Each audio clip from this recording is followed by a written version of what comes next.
Բարադես սիրելի ռադիո լսողներ, հանրային ռադիոյի եթերում բարձր գրականություն նախագծի հերթական հաղորդումն է, ես Արտեմիկ Նիկողոսյանն եմ։ Չափազանցրած չեմ լինի, եթե ասեմ, որ Զավեն Բեկյանը մեր վերջին 4-5, նույնիսկ 6 տարիների ամենաակտիվ, ամենաստեղծագործող, իր ստեղծագործածը տեսաբանող, այդ տեսաբանությունները նաև հերքող, երբեմն հաստատող, բանավիճող, մի խոսքով անընդհատ process-ի մեջ ու գումարած դրան նաև գրքեր հրատարակող հեղինակն է, եւ հետաքրքիր է միշտ նրա հետ զրուցել, նրա այդ ակտիվության եւ թափես լույս տեսած նոր ժողովածուների մասին նրա հերթական գիրքն է լույս տեսել բանաստեղծական այս անգամ կոչվում է կենսագրության վայրեր եւ դրա եւ այլ հարակից հարցերի շուրջ կզրուցենք պարոն Բեկյանի հետ, բարև պարոն Բեկյան։ Հիմա կասեք էլի նույն բանն է ասում Արքմենիկը, բայց հետո դրա մասներ ստատուս կգրեք Facebook-ում, բայց մեկ է կա ինչ որ մի տարիք կամ չգիտեմ ինչ որ մի փորձառություն, երբ մարդը ռոմանտիկ, չգիտեմ ոգեշնչված, էնտուզիաստ վիճակներից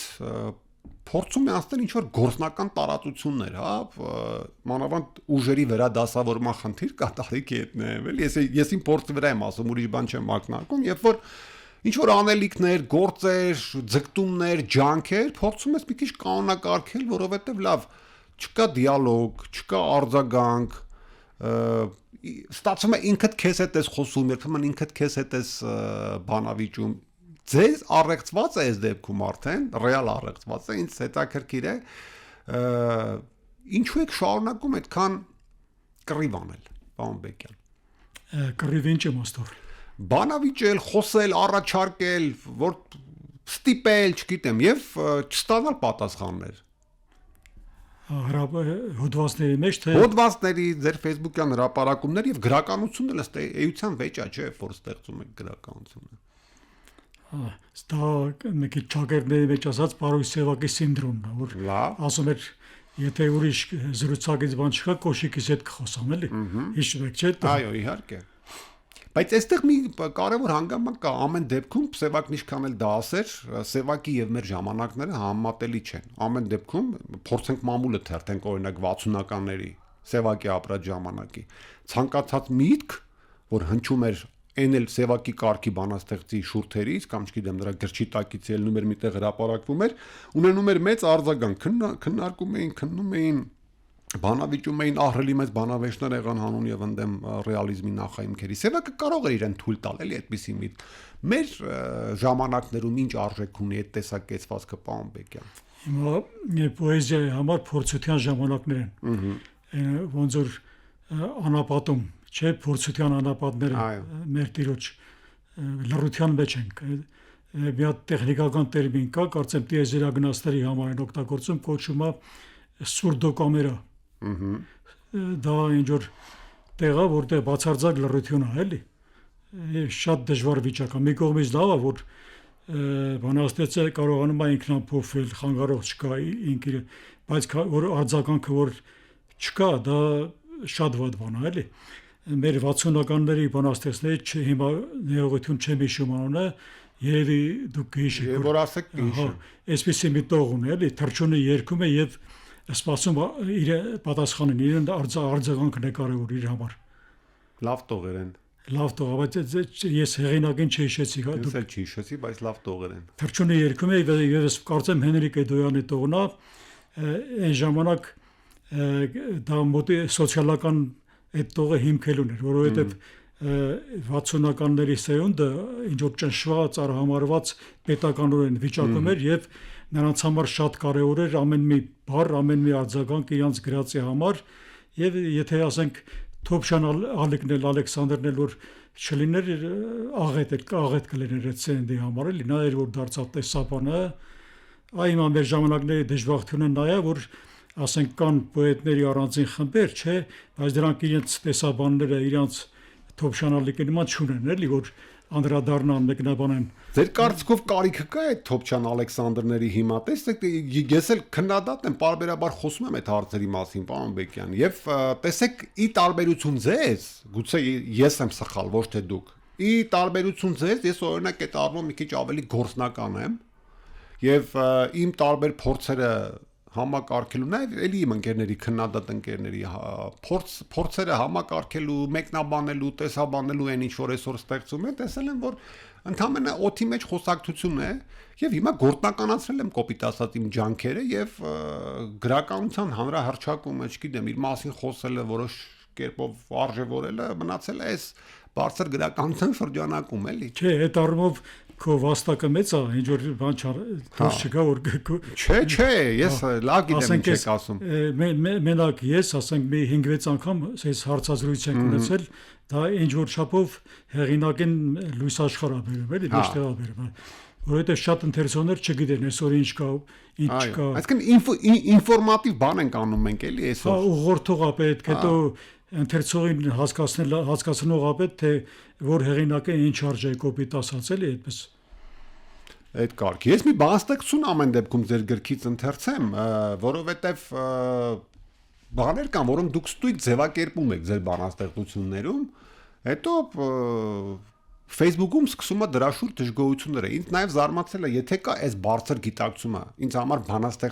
բանաստեղծության մեջ եղած գիտակցումը եւ ամրագրումը շատ ավելի բարձր բան է, քան այդ տասնյակ բանավեճեր զրույցներ, որ կարող են այլ տեղերում ծավալվել։ Տեսեք, կոչում է բանաստեղծները։ Ըստիս ծաղկի մի տեսակ են, բացվում են իրենց բույրը կատաղի ու հավակնոտ տարածում մարգագետիններում գրական։ Նեկտար են հանում իրենց պսակաթերթերին ինչ որ իրենց համար էլ անհայտ խորքերից եւ այնքան էլ հոգ չէ մեղուկիչնի թե չի իջնի իրենց վրա այն ցրչուների երկելու պահնա ու հետո թոշնում են թառամում խոնարհում իրենց պսակը ցնցուղների տակ աստվածային որոնցից մի ժամանակ թափվում էր ջուր կենթանին իրենց վրա հետո մնում է որ ինչ որ մեկը հերբարիում անի իրենցով մի գրքի էջերում արխիվ կամ դամբարան Սա չի պատկերը իրական, եթե սա չի, ինչու է գրվել այս բանաստեղծությունը, պարոն Բեկյան։ Դե ոնց որ ասենք իմաստել չունի, չէ, գրելը իմաստ ունի, բայց տպագրելը իմաստ չունի։ Եթե տպագրում ես, ուզում ես վաճառես բան, լրիվ խայտարակ վիճակ է, գիտենք, էլի։ Հա, դե հիմա չգանք այդ դաշտ, որովհետև մեր զրույցը կնմանվի նախորդ զրույցներին, երբ որ էլի բողոքում էին գրքերի քիչ վաճառքներից եւ այլն, կարծես թե մի իրավիճակ է, որի հետ համակերպվել ենք բոլորս, որովհետև խոսել ենք այդ մասին, անկախ մեծությունից, անկախ արժեքից, փաստը մնում է փաստ, որ բանաստեղծական գրքերը շատ սակավ բացառություններով Հայաստանում պահանջարկ չունեն, ըստ ամենայնի դրանք տպագրվում են պարզապես տպագրված լինելու համար, հուսով, որ ապագայում, չգիտեմ, ազգային գրադարանի պահոցներից, տարբեր գրադարանի ինչ որ լավ ընթերցող հանճարեղ պատանի կգա այդ գրքերը կկարդա, կարժևորի եւ այլն։ Գան ձեր ժողովածուի բուն, այսպես ասելիքին Արմեն Ավանեսյանը գրականագետ չտավ առաջաբան էր գրել, մի քանի շատ կարևոր հատույթներ էր Հա, ներողություն բութի համար էլ վերջաբան էր գրել։ Հա, դե միշտ գրում Արմենը սիրում առաջաբաններ եւ վերջաբաններ, բայց այս մի առաջաբան իսկապես լավն էր, որտեվ նաեւ գրքի էությունն էր շատ շաբլոն չէր, շաբլոն չէր, հետո շաբլոն չէր։ Այ այդ ամեն ինչը տեսել ենք եւ գիրքը ըստ ամենայնի արժևորել է, այն որ ասում է, ինչ ես ուզում, հա, որտեվ սա կարելի է հրապարակել եւ սա էլ պահել ապագայի համար, որպես գրքի որտեվ շատ կարեւոր դիտակետ է։ Տեսնենք։ Հիմա մի քանի հատույթի էլ ես գամ, իհարկե ձեր նախորդ բանաստեղծություններում էլ է սա նկատելի։ Տեսեք, ես այդ հունական դիցաբանության կերպարների անընդհատ ներկայություն, հա, Աստվածաշունչը իր տարբեր հերոսներով եւ այլն, պատմության ինչ որ կերպարներ, մարդիկ իրական, ոչ իրական, առասպելական, դիցաբանական եւ այլն, եւ առաջ, ինչպես Արմենն է իր առաջաբանում նաեւ փաստում, ես դա անցալում եմ որպես ահա այդ թեմաների խաղարկում, չգիտեմ, հա, այդ աստվածաշնչյան ինչ որ մոտիվների նորորյա շրջանառում, փորձել է ժամանակների ինչ որ առեղծվածներ բացահայտել եւ այլն։ Հիմա գիտեք, կարդացի ժողովածուն կենսագրության վայրերը եւ մտածեցի այ մարդ Պարոն Բեկյանին ամեն դեպքում դուր չի գալիս մեր ժամանակը։ Ինքը ատում է մեր ժամանակը, չի սիրում մեր ապրած ժամանակը եւ մտքով, հոգով, տենչանքներով միշտ անցյալի հետ է, որովհետեւ այնպես չի, որ այն ժամանակները փառահեղ են եղել, կամ այս ձեր իշատակած նշած մարդիկ բոլորը կատարյալ են եղել կամ կատարյալին մոտ։ Այ կուզեի սա հիմա բացատրեք, պարոն Բեկյան, այս ամեն դեպքում ինչու եք գնում այդքան հեռուներ։ Միթե մեր ժամանակներում գեղեցիկ բան չկան, չգիտեմ, այն սիրուն կանայք չկան, որ անընդհատ անտիկ կանանց եք բերում, հերոսներ չկան, մարդիկ չկան, ուրույն վարքագծով, որ անընդհատ, չգիտեմ, Հեկտորին ու մյուսին եք հիշում եւ այլն։ Այն անունները, որ հիշեցինք, դրանք բոլորը հավերժության հետ կապված։ Մեր ժամանակները հավերժին ոչ մի բան չեն տալիս։ Աստվածաշնչյանը եւ ասենք թե առասպելները հունական եղել է, դրանք հավերժության առնչվող բաներ են եւ ես ժամանակի հետ չկապված մարդ եմ էլի։ Չարենց ասած ժամանակից շունչը դարձիր, բայց ես բութը բանաստեղծության մեջ մի կոնտրբանաստեղծություն չարենց ասացին, որ ժամանակի շունչը երբեք մի դարձիր ժամանակի շունչ։ Ոնց որ Հովանես Գրիգորյանը լուսահոգի ասում էր երբեք չմեռնես, չէ՞։ Հակառակ դրույթը։ Ես ժամանակ, որովհետև այս ժամանակներից կոպիտ ասած ալերգիա ունեմ, էլի։ Մեր ժամանակներից օզի, ասենք որպես սիմվոլիկ բան օզի օզվորնն է, երեք չեն վերցել։ Դա նկատեցինք, դա այդ մի մարդն է գտնվել։ Ամեն դեպքում գնում եք այդ շրջանները Աստվածաշունչ, անտիկ դիցաբանություն վերախաղարկելու համար այդ սյուժեները, թե ամեն դեպքում բանաստեղծականը այնտեղ է։ Մի լրացում, մի լրացում անեմ, ասենք տեսադաշտ ժողովածուի մեջ, որի մասին էլի խոսել ենք, եւ այս ժողովածուի մեջ այդ կտրվածքն է, բայց բութը ժողովածուի մեջ եւ բութն էլ են քննարկել միասին եւ այն ժողովածուն որ նոր պիտի լույս տեսնի մի երկու ամիս հետո այդ երկու ժողովածություններում արդեն բանաստեղծության այն շերտն է որ ժամանակի հետ այնքան է կապված մեր ժամանակի մեր կենցաղային նույնիսկ ինչ որ հակա էսթետիկ կարելի ասել այնքան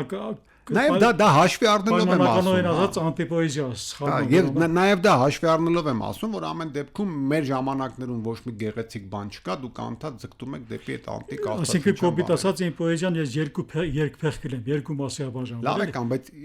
որ ժամանակներն եք սիրում։ Ասեցիք ժամանակի հետ սեր չունենք, բայց ձեր գրականությունը ցույց է տալիս։ Մեր ժամանակներում դե պատերազմները, բաները, ինչ պատերազմների մասին էլ եմ եկել։ Գիտեմ, իհարկե, ես լավ ընթերցող եմ, նաև Ուկրաինայի պատերազմը Իրանի եւ այլն։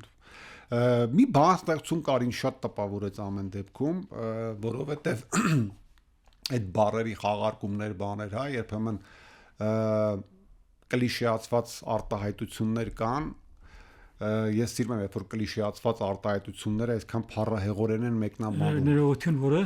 հիմա կարծեմ կլսեք այդ բան ստեղծությունը, կոչվում է Սրիկայի մահը։ Հիշում եք։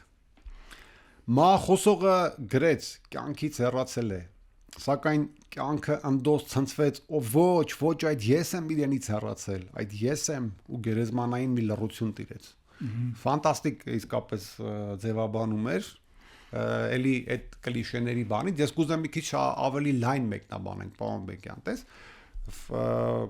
կլիշեացված արտահայտություն, կյանքից հեռացել է այսինչ այնինչանը եւ կյանքին բոստությունը ես եմ հեռացել, այո, եւ կյանքին բոստությունը ես եմ հեռացել։ Արդյոք կյանքը ընդհանրապես պոեզիան այս տեսակ բաների վերանայման կարիք չունի։ Տեսեք, որ հիմա գանք ձեր բանաստեղծության եւ ընդհանրապես այսօրվա վերաբերմունքը բանաստեղծությանը, գուցե նման դիտակետ փոխենք, ոչ թե գրենք կյանքից հեռացել, այլ ասենք կյանքն է հեռացել նրանից։ Դա մի քիչ քննարկական չի էլի, այդ տեսակ բաներ քիչ են գրում։ Հարցը քննարկականը չի, խոսքը մոտեցման մասին է։ Գուցե մենք էլ ենք բանաստեղծությանը այսպես վերաբերվում այսօր, եւ գրելուց եւ կարդալուց։ Խոսքը պոեզիայի հանդեպ։ Այո, գուցե ոչ թե այդ կլիշեացված նախադասությունը օգտագործենք կյանքից հեռացել է, ասենք այսպես ձևակերպեմ, ոչ թե ասենք ես գրեցի այս գիրքը, այլ այս գիրքը ասի ես քեզ գրեցի, այ Զավեն Բեկյան։ Գուցե այս դիտակետը փոխենք։ Հա, դե թեմաները միշտ հավերժական են, պետք է տարբեր ռակուրսներով, տարբեր դիտակետերից նոր բառապաշարով այդպես որ հետաքրքիր բան գտնվի, էլի, դե այլապես պոեզիան չի նորանա, անհետաքրքիր կդառնա։ Դա պիտի փոխվի, էլի, շատ բան պիտի փոխվի։ Ես անկեղծ պետք է խոստովանեմ, վերջին ձեր ժողովածուներից սա լավագույնն էր, վերջին տարիների, այն որոնք առիթ ենք ունեցել նաև միմյանց հետ քննարկելու, որոշները ես եմ խմբագրել, գիտեք, այն ձայնաշար։ Հա, 4 Տիրանավորի համենավոր աստղիտակ այդ մյուս գրքերը սա լավագույններ են, որում եւ պոետիկական հարստություններով է այո, ձայնաշար կամար։ Եվ պոետիկական հարստություններով, ձևերով, փորձարկումներով, պատկերները ավելի ձիգ, հա, անցումները ավելի տեղին, բայց ամեն դեպքում գործ ունեինք ընտիր բանաստեղծությունների հետ, որոնք շարունակում են ահա այդ դիտանկյանը մնալ։ Այ դուք խոսում եք դիտանկյան փոփոխության մասին։ Որ ասում են դիտանկյան փոփոխություն, ինչպես եք դա պատկերացնում, պարոն Բեկյան։ Այսինքն վերաիմաստավորելու առումով էլի։ Հիմա հոգեբանության, փիլիսոփայության մեջ փոփոխությունները շատ են լինում, բայց եթե գրողը բանաստեղծը միայն զբաղվեց գրականությունը հիմք եղավ իր ստեղծագործելու համար, առհասարակ ինչ որ իմաստով պետք է էնցիկլոպեդիստ հանրագիտարան այդ տեսակ ոնց ասեն Գյոթեն չէ, չհամեմատվեն Գյոթեի հետ, բայց Գյոթեն լայն ամեն ինչով հետաքրքրում է, չէ՞, նույնիսկ Լուիսի մասին տրակտատ գրեց ինչքան էշում է։ Այո։ Կարող է լավ չեմ հիշում, բայց գիտությամբ էլ էր զբաղվում այդ մարդը, էլի։ Եթե բանաստեղծը գրողը միայն գրականության սահմաններում մնաց, չհետաքրքրվեց փիլիսոփայության, հոգեբանությամբ եւ այլն, նույնիսկ ճշգրիտ գիտություններով, մի քիչ արտարոց է, չէ, բայց աստղագիտությամբ եւ այլն, այնտեղ իր մոտ տեղատվություն, պոետիկայի տեղատվություն կառաջանա, միակողմանի բան կառաջանա, պետք է հետաքրքրությունների լայն շրջանակ պիտի ունենա, էլի։ Չէ, դե դա կա, բայց իմ ասածը մի քիչ լավ չհասկացա ինչ։ Վերանայելու, տեսեք, դուք ջարդում եք կլիշե, նորից եմ այդ հարցը տալի։ Ոչ թե կյանքից հեռացել, այլ կյանքն է հեռացել։ Գուցե այսօրվա ընթերցողին, այսօրվա կյանք գրականություն հարաբերությանը, գրականություն ընթերցող հարաբերությանը նման մի հատ վերաիմաստավորում է պետք։ Ես դա արել եմ հիմա բութի մեջ ինչ որ չափով եւ այս նոր ժողովածուն հիմա չեմ գովազդում էլի մի երկու ամսի չէ սա իսկապես շատ լավ ժողովածու է նոր ժողովածուի մեջ նորը այն որ պետք է լուծել դրա մեջ այդ տեսակի մոտեցում կա էլի արդեն շատ տեղերում կենցաղային բան է բայց դե մտնում եմ կյանքի ոլորտը մտնում էլի այդ շերտերի մեջ տեսնենք եւ սպասենք պարոն Բեկյան վարդերի մենախոսություն շարքը ինձ շատ ծանոթ թվաց դա Facebook-ում 2010 թվին տակին տարեթիվը գրել եմ 2010 թվին սա 5 գրքերից է մտել այստեղ բանը նարցիսում տպագրվեց դե հիշում եմ այս շարքը ուզում էի հիշել պարզապես նախորդ գրքերից է եկել նոր գիրք թե մնացել էր նարցիսում տպագրվեց ամսագրում հետո այդպես անտիպ մնաց ժողովածուների մեջ չմնաց այս վերջերում ուրիշ շատ բաների հետ մտածեցի որ ափսոս է լավ բան է մտցնեմ էլի այդպես չիմացողների համար ասեմ որ էս էլ շատ յուրահատուկ մեկնաբանություն է ես նույնիսկ կապշեցի որ սա նախորդ գրքերում չեք դրել որտեղ դեր ամենալավ գործերից է նարցիսը մենախոսագրվել ուրիշ տեղ չի եղել նարցիսը լավ է վարդը եւ պարզապես մի վարդ այդքան են հայտնի սյուժեն վարդերի փոքրիկ տղան մի վարդ տեսավ եւ ենթատեքստային շատ կարեւոր խորքեր պարունակող գործեր։ Պարոն Բեկյան, ամեն դեպքում այս գրքում էլ չեք կարողանում կտրվել ձեր մանկությունից։ Մի տպավորիչ բանաստեղծություն կար աղուն անելու, հա, Ավետիք պապի։ Տատազորն ստացնում է։ Այո, այդ մանկության ինչն է, հա, որ պոկվում, գալիս դառնում է բանաստեղծություն։ Երբ որ այն Հակոբ Մանդուրու մասին բանաստեղծությունն է, պատմվածքի դեպքում հասկանալի է, հա, վերմակը ձևավորվում է վերմակի տակ, ինչպես ասում եք, ինչպես երեխան, հա, վերմակի տակ էր գրում էլ։ Այո, գիտեմ Հակոբ Մանդուրու այդ բանը, վերմակագիր ոնց որ ձևակերպել եք։ Օրինակ պատմվածքում հեշտ է մանկությունը ոնց էլ անես գալիս խառնվում է որպես սյուժե։ Ձեր բանաստեղծություններում այդ մանկության սյուժեներն են, հա, այս դեպքում մի քիչ արդեն բացատրել պետք է կարողանանք նաև բացատրել ինչն է փոխվում գալիս դեպի բանաստեղծություն։ Մի քիչ ցավալի բացատրությունն է, բայց պիտի խոստովանեմ, էլի։ Դա մաթեմատիկորեն եթե ասենք ուղիղ համեմատական է մանկության մասին գրելը տարիքի առաջացմանը, էլի։ Ինչքան գնում եք, այնքան ինքը գալիս է։ Ինչքան որ մարդու տարիքը առաջանում է, այդքան բաց չխոսենք, ասենք վերջի վախը սպառվելու բան ժամանակի եւ կարոտախտ է առաջանում մանկության հանդեպ, էլի որ սկսում ես իսկ այդ սյուժեները ոնց են գալիս, ինչպես են հենց այդ սյուժեները ոնց են գալիս։ Լիքը բան ա եղել ձեր մանկության մեջ, ինչու է հենց այդ աղունը գալիս, այդ նախորդ գրքերում, որ Անտարեսում տվալու հիշեցիք են նախորդ գրքերը, այնտեղ շատ կա մանկության մասին բաներ։ Գիտեմ, դրա համար ասի շարունակվում է։ Եվ մի անգամ էլի մի հարցազրույց ժամանակ ես այս պատկերը բերեցի, հիմա եթե նորից կրկնեմ, ված չի լինի, էլի։ Չէ։ Եթե ասենք մի հատ սար ենք բարձրանում, այդպես պատկերավոր օրինակ, էլի։ Սարը բարձրանալու ժամանակ մայրամուտ է, չէ։ Այդ մայրամուտը շատ նման է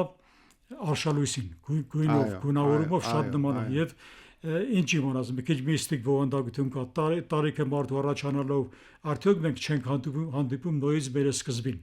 Դա կոչվում է վերամարմնավորում, բայց ես մի քիչ պարզ ձևով եմ ասում էլի։ Հասկացա, պարոն Բեկյան։ Շնորհակալություն շատ, որ էլի հյուրընկալվել եք մեզ։ Կսպասենք ձեր նոր գրքերին, ոնց հասկացա, անխուսափելի են եւ հետեւաբար անխուսափելի կլինեն նաեւ մեր զրույցները բարձր գրականության տաղավարում։ Ես շատ շնորհակալ եմ հրավերքի համար եւ ռադիոյի աշխատակիցներից մեր աշխատանքին օգնելու համար։ Գիրքը շատ չի ուշանա։ Իմիջիալոց այս գիրքը հիմա միայն նորից գովազդելու համար կներեք, բայց կա միայն բուկինիստում։ Ցանկացողները կարող են բուկինիստից վերցնել։ Շատ լավ։ Ուսանք կլինեն այդպես ընթերցողներ։ Շնորհակալ եմ շատ։ Ես եմ շնորհակալ։ Սիրելի ռադիոլսողներ, վերջում հիշեցնեմ, որ Հանրային ռադիոյի եթերում բարձր գրականություն նախագծի հերթական հաղորդումներ, ես Արքմենիկ Նիկողոսյանն եմ, զրուցում էի բանաստեղծ Զավեն Բեկյանի հետ, մեր զրույցի թեման նրա կենսագրության վայրեր բանաստեղծությունների ժողովածուներ, լավ եղեք։